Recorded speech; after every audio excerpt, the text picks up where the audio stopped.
Hello, class, and welcome back to Radio 2. This is lesson 63 that we're having together. A couple more lessons to go until the end of the year. This is part 6 of 9 of promotions and cum builders, execution and strategies. Let's get straight into it.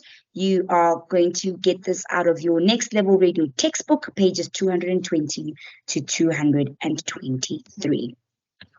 Let's chat about execution. In executing a promotion, it's important to keep in mind the purpose of promotions.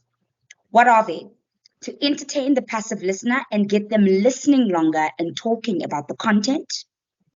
To engage the radio contest and research participants to get them playing along and therefore listening longer and talking about the content.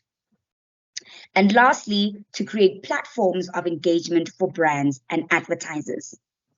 These three stakeholders, which is the passive listener, the participants, as well as the advertisers, will inform the execution process. Let's look at a tease or throw forward.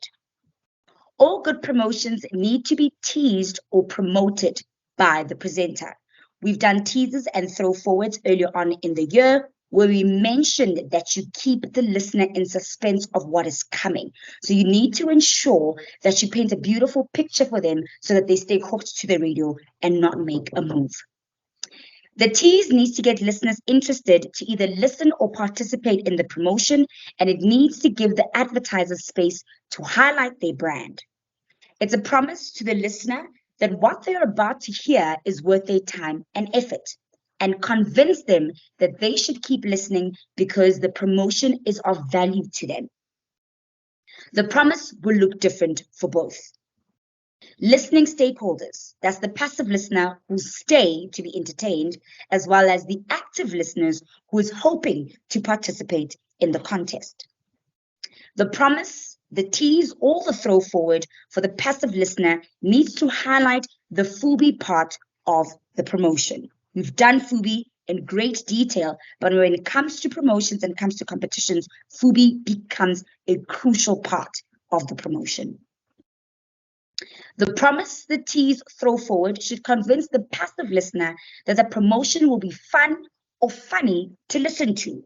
That's the F. It'll be useful to them. It will be bold, which is the next B that was added, right?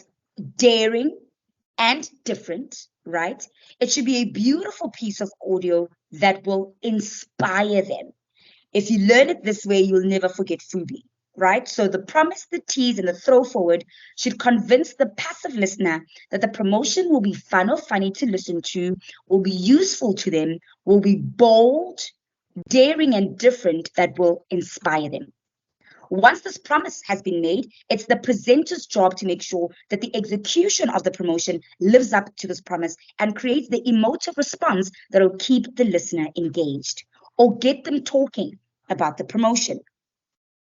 For the active listener, the promise is an explanation of the mechanics of the promotion along with simple instructions on how to enter.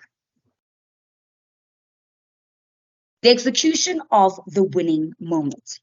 This is the moment that the promise is teasing towards, the execution of the actual promotion. Presenters are now performing for only the passive listener.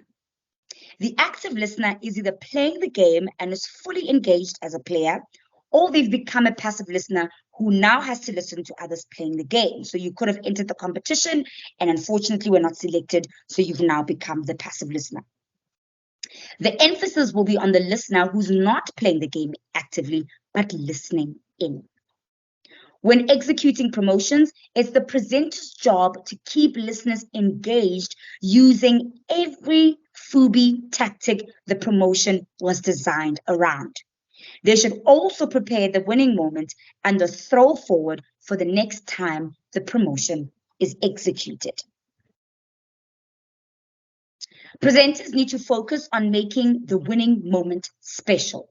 This is to ensure that the winner feels valued and that they will want to tell all their friends and social media connections how well they've been treated by the radio station and the advertisers.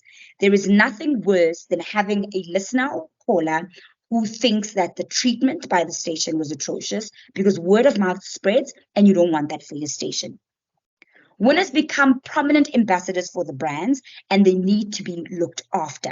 Remember, they're the ones that carry the name of the station and the name of the brand, so treat them well, because the good things that they say about you will spread to their friends, to their family, to their colleagues, etc. In commercial radio, if the promotion has a sponsor, partner, or brand attached to it, that brand must be positioned as the hero of the execution. Remember, the brand is behind the promotion, so everybody needs to think about how amazing this brand is. It's important to make sure that the brand reaches its objectives of obtaining excellent audience participation on air to build brand awareness, embedding brand messages into the radio content, highlighting the new products or product launches that they're about to embark on, effectively communicating the short-term objectives, creating a strong and positive brand association, and directing listeners to a clear point of purchase, convincing them to buy their products or services. So let's make a good example of Samsung, right? So Samsung is a brand that really gets in when it comes to advertising and promotions. So sometimes they would sponsor a big festival, or sometimes they would run competitions across radio stations, predominantly running on their breakfast and drive time shows. And what happens in this instance is that they give away Samsung prizes to the listeners of those radio stations. And the main aim would then possibly be to win the latest phone that has been released by Samsung. That is the big prize that everybody usually looks forward to.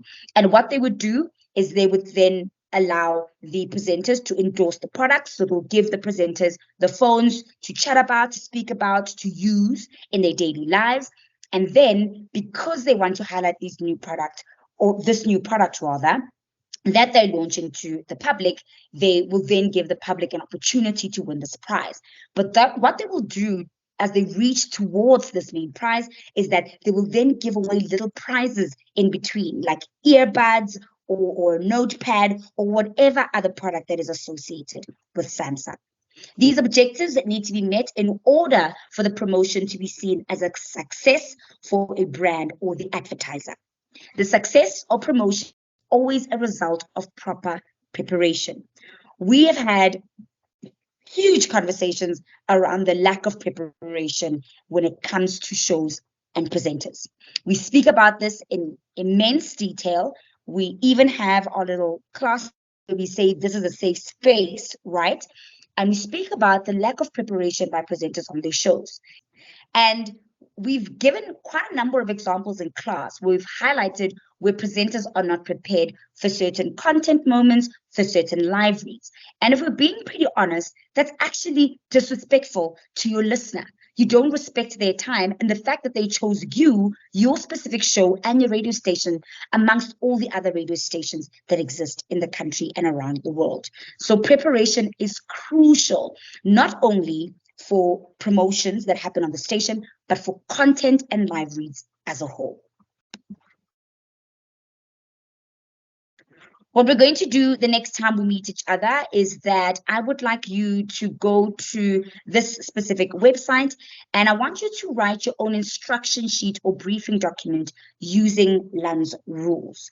Once we come back together in class, then we'll debrief and see exactly what you've been working towards.